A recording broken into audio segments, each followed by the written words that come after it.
하나님 말씀은 사무엘하 3장 말씀입니다. 다 읽지 아니하고 21절까지 제가 봉독하겠습니다. 사무엘하 3장 1절부터 21절까지 말씀 제가 봉독하겠습니다. 사울의 집과 다윗의 집 사이에 전쟁이 있어 오래매 다윗은 점점 강하여 가고 사울의 집은 점점 약하여 가니라. 다윗이 헤브론에서 아들을 낳았으되 맏아들은 암놈이라. 이스라엘 여인 아히노함의 소생이요 둘째는 길르압이라. 갈멜 사람 나발의 아내였던 아비가일의 소생이요 셋째는 압살롬이라. 구슬 왕 달메의 딸 마아가의 아들이요 넷째는 아도니아라. 핫깃의 아들이요 다섯째는 스바다라. 아비달의 아들이요 여섯째는 이드르암이라. 다윗의 아내 에글라의 소생이니 이들은 다윗이 헤브론에서 낳은 자들이더라. 사울의 집과 다윗의 집 사이에 전쟁이 있는 동안에 아브넬이 사울의 집에서 점점 건세를 잡으니라. 사울에게 첩이 있었으니 이름은 리스바요 아야의 딸이더라. 이스보셋이 아브넬에게 이르되 내가 어찌하여 네 아버지의 첩과 통간하였느냐 하니 아브넬이 이스보셋의 말을 매우 분하게 여겨 이르되 내가 유다의 개의 머리냐? 내가 오늘 당신의 아버지 사울의 집과 그의 형제와 그의 친구에게 은혜를 베풀어 당신을 다윗의 손에 내주지 아니하였거늘 당신이 오늘 이 여인에게 관한 허물을 내게 돌리는도다. 여호와께서 다윗에게 맹세하신 대로 내가 이루게 하지 아니하면 하나님이 아브넬에게 벌 위에 벌을 내리심이 마땅하니라. 그 맹세는 곧 이 나라를 사울의 집에서 다윗에게 옮겨서 그의 왕위를 단에서 브엘세바까지 이스라엘과 유다에 세우리라 하신 것이니라 하매 이스보셋이 아브넬을 두려워하여 감히 한마디도 대답하지 못하니라.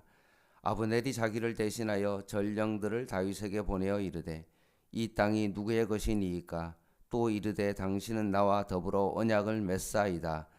내 손이 당신을 도와 온 이스라엘이 당신에게 돌아가게 하리이다 하니 다윗이 이르되 좋다. 내가 너와 언약을 맺거니와 내가 내게 한 가지 일을 요구하노니 나를 보러 올 때 우선 사울의 딸 미가를 데리고 오라. 그리하지 아니하면 내 얼굴을 보지 못하리라 하고 다윗이 사울의 아들 이스보셋에게 전령들을 보내 이르되 내 처 미가를 내게로 돌리라. 그는 내가 전에 블레셋 사람의 포피 100개로 나와 정원한 자니라 하니 이스보셋이 사람을 보내 그의 남편 나이스의 아들 발디알에게서 그를 빼앗아 오매 그의 남편이 그와 함께 오되 울며 바울임까지 따라왔더니 아브넬이 그에게 돌아가라 하매 돌아가니라. 아브넬이 이스라엘 장로들에게 말하 이르되 너희가 여러 번 다윗을 너희의 임금으로 세우기를 구하였으니 이제 그대로 하라. 여호와께서 이미 다윗에 대하여 말씀하시기를 내가 내 종 다윗의 손으로 내 백성 이스라엘을 구원하여 블레셋 사람의 손과 모든 대적의 손에서 벗어나게 하리라 하셨음이라 하고 아브넬이 또 베냐민 사람의 귀에 말하고 아브넬이 이스라엘과 베냐민의 온 집이 선하게 여기는 모든 것을 다윗의 귀에 말하려고 헤브론으로 가니라. 아브넬이 부하 20명과 더불어 헤브론에 이르러 다윗에게 나아가니 다윗이 아브넬과 그와 함께한 사람을 위하여 잔치를 배설하였더라. 21절 같이 읽겠습니다. 시작. 아브넬이 다윗에게 말하되 내가 일어나 가서 온 이스라엘 무리를 내 주 왕의 앞에 모아 더불어 언약을 맺게 하고 마음에 원하시는 대로 모든 것을 다스리게 하리이다 하니 이에 다윗이 아브넬을 보내매 그가 평안히 가니라. 아멘. 한반도는 지금 분단 국가이죠. 2차 세계대전을 거쳐 군정기를 거쳐 결국은 대한민국과 조선민주주의인민공화국으로 나누어져 있습니다. 결국 남과 북이 단독 정부를 형성하게 된 겁니다. 이 남북 분단이 단순히 국토의 분단으로 그치지 아니하고 1950년 6월 25일은 남침을 하여 완전히 남과 북의 상태가 고착된 그런 상태입니다. 여전히 남과 북은 갈라져 있고 체제의 분리로 인하여 결국은 어려운 상태 가운데 있습니다.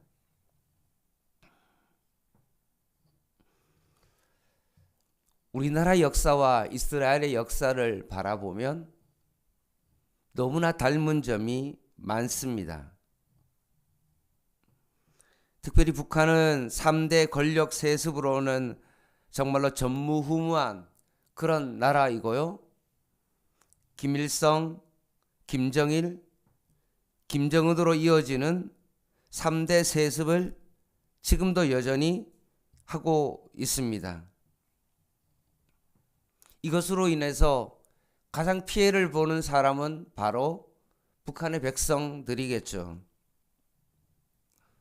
오늘 너무나 비슷한 이스라엘의 이야기를 함께 살펴보고자 합니다. 어제 살펴보았던 기본 전쟁 이후에 1절 말씀에 보면 사울의 집과 다윗의 집 사이에 전쟁이 오래매 오늘 3장의 전체를 꿰뚫는 핵심 구절이 1절인데 이렇게 말씀합니다. 다윗은 점점 강하여 가고 사울의 집은 점점 약하여 가니라 라고 정의를 내리고 있습니다. 일반 상식적으로 봤을 때 이스보셋을 중심으로 한 이스라엘의 11지파가 통합되어진 그 나라가 더 강해 보이지 않겠습니까? 그냥 다윗은 유다라는 지파의 왕으로서의 그 역할을 감당하고 있습니다. 11대 1이면 엄청난 그런 비교가 안 될 만한 그런 어떤 상황이 아닙니까? 그러나 하나님은 인간적인 생각과는 전혀 다르게 정반대의 결과를 보여주고 있는 거죠. 다윗은 오히려 한 지파의 왕이고 헤브론에서 왕이 되었는데 점점 강하여 가고 이스보셋은 11지파를 등에 업고 나라의 왕이 되었는데도 불구하고 점점 약하여 가는 그런 일이 벌어지게 된 것입니다.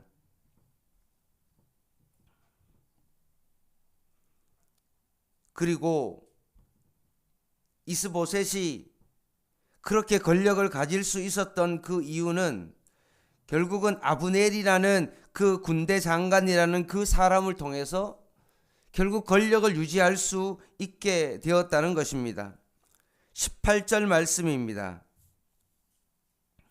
이제 그대로 하라. 여호와께서 이미 다윗에 대하여 말씀하시기를 내가 내 종 다윗의 손에서 내 백성 이스라엘을 구원하여 블레셋 사람의 손과 모든 대적의 손에서 벗어나게 하리라 하셨습니다 하고 라고 되어 있습니다. 아브넬도 이미 운동장은 기울었고 이스보셋으로는 도저히 불가능하다는 사실을 아브넬이 알았다는 것입니다. 그러나 아브넬은 하나님의 뜻을 구하기보다는 자신의 어떤 정치적인 권력과 야망 때문에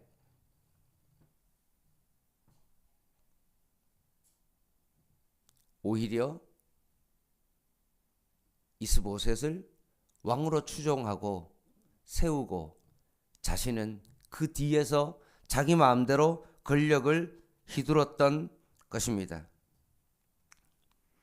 오늘 등장하는 사울의 후계자 이스보셋은 어떤 인물일까요?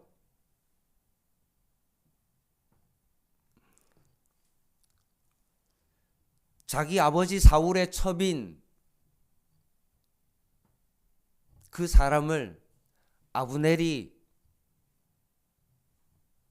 치하는 일들이 있었습니다. 그랬더니만 이스보셋이 아브넬에게 한마디 한 거죠. 왜 이런 악한 일을 하느냐라고 말하자 아브넬이 모욕적인 말을 듣고로 오히려 그 이스보셋의 말을 두려워하지 못하고 11절 말씀을 한번 보겠습니다. 같이 한번 읽어볼게요. 시작. 이스보셋이 아브넬을 두려워하여 감히 한마디도 대답하지 못하니라.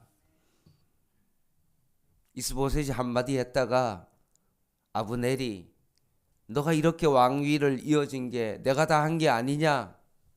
너 한마디만 더 하면 왕위에서 내려버리고 너를 죽일 수 있는 생사 여탈권이 나한테 있다 라고 말하면서 너 까불면 죽어 라고 그렇게 한마디 하자 이스보셋이 감히 아브넬이 두려워서 한마디도 못하는 것입니다. 만약 오늘 이스보셋이 아브넬을 두려워하지 아니하고 만약에 하나님을 두려워했다면 어떤 일이 벌어졌을까요? 1절 말씀이 달라졌겠죠? 하나님을 경외하는 다윗과 하나님보다 사람을 두려워하는 사울의 집의 미래가 어떻게 될 것을 보여주고 있는 것입니다. 그러면 하나님보다 권력의 심취해 있는 아브넬은 어떻습니까?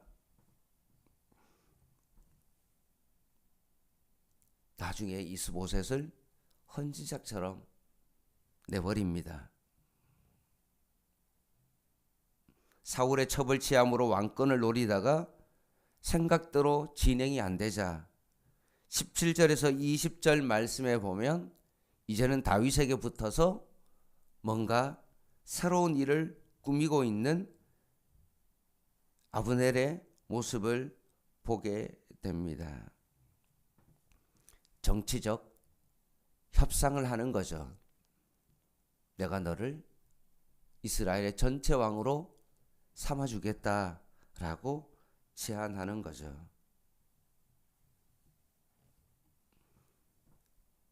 이렇게 아브넬이 다윗을 왕으로 세우려고 하는 본심이 어디에 있을까요? 자신의 잘못을 깨닫고 이제는 하나님의 말씀에 순종하기로 결단했기 때문에 그럴까요? 아닙니다. 그의 본심은 자신을 맞아 잔치를 벌이는 다윗에게 21절 말씀을 보면 알 수 있습니다. 아브넬이 다윗에게 말하되 내가 일어나 가서 온 이스라엘 무리를 내 주 왕의 앞에 모아 더불어 언약을 맺게 하고 마음에 원하시는 대로 모든 것을 다스리게 하리이다 하니 이에 다윗이 아브넬을 보내매 그가 평안히 가니라. 아멘.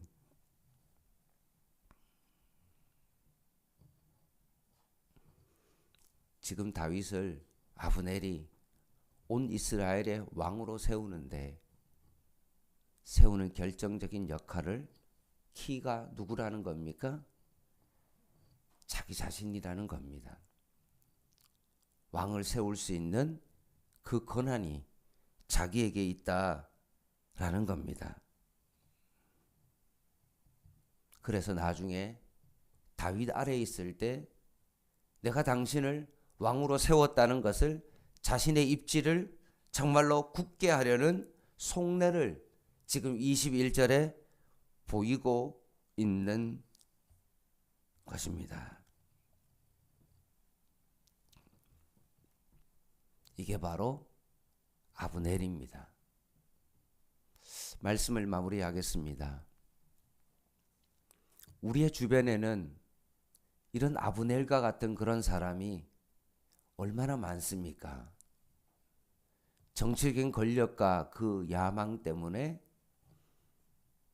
늘 자신의 입지를 굳히려고 하고 자신이 속해 있는 당 안에서 뿐만 아니라 그것을 넘어서 전체 대권을 얻기 위하고 그리고 대통령을 세우고 난 다음에 자신이 정말 그렇게 뒤에서 당신을 도와주었다라는 그 이유로 인하여 새로운 정권이 들어서면 새로운 요직에 한자리를 맡게 되어지는 그런 일들이 오늘날 너무나 많이 일어납니다.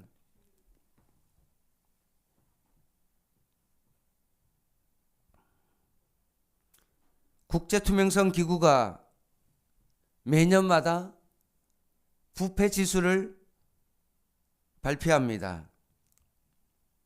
10점이 가장 좋은 점수인데요. 99년에는 3.8이었고 그렇게부터 시작하고 2011년에는 5.4가 되었는데 2024년에 작년에는 우리나라의 부패 지수가 얼마냐면 6.4입니다. 전체 180개국 나라 가운데 30위로 부패 지수가 엄청 높다는 겁니다.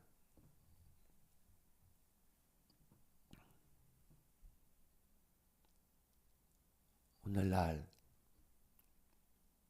이 조국 안에 기독교인이 얼마나 많은데도 불구하고 나라의 부패 지수가 높다는 것은 무엇을 의미합니까?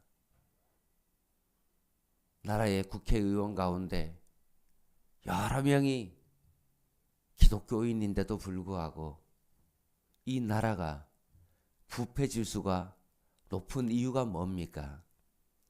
그것은 아브넬과 같이 자신의 권력과 야망에 사로잡혀 하나님의 뜻을 구하기보다는 자신의 권력의 야망 때문에 살아가는 사람이 너무나 많다는 것입니다. 이스보셋처럼 하나님을 두려워하기보다는 오히려 사람인 아브넬을 두려워하는 것처럼 우리가 정말 하나님을 두려워하고 하나님 앞에 무릎 꿇고 기도하는 것이 아니라 사람이 두려워서 사람이 무서워서 어떤 일을 하는 그런 지경에까지 예수 믿는 사람들이 하게 되었다는 것입니다. 사랑하는 성도 여러분, 오늘 하루를 살아갈 때 오늘 1절 말씀처럼 다윗이 점점 강해진 것처럼 우리가 하나님의 말씀에 순종하여 오늘 하루도 주님의 말씀 가운데 더 강해지는 사람을 두려워하는 자들이 아니라 하나님을 두려워하는 자로 오늘 하루도 살아갈 수 있는 저와 여러분 되시기를 주님의 이름으로 부탁을 드립니다. 기도하겠습니다.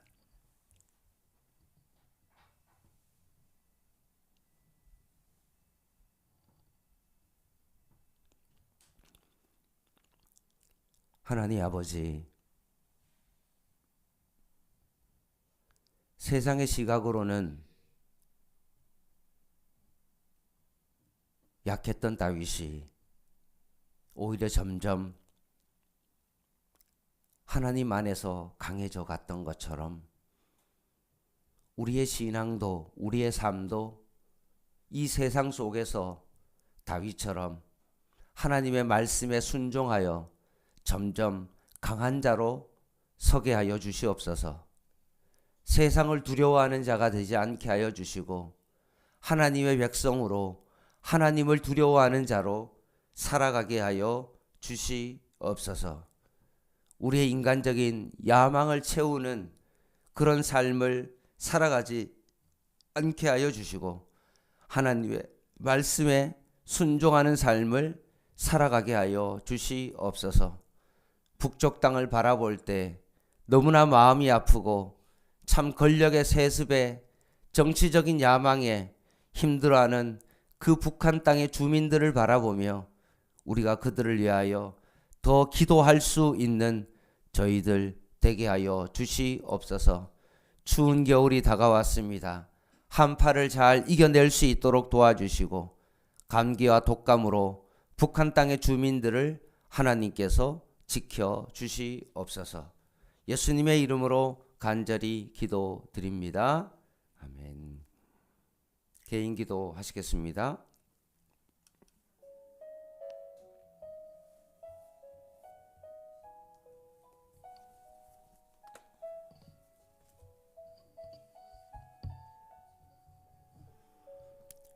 하나님, 나의 약함이 주님의 강함이 드러나는 시간 되게 하시고 아브넬이 자신이 왕권을 쥐고 있는 것처럼 착각했던 것처럼 내 힘으로 목회하고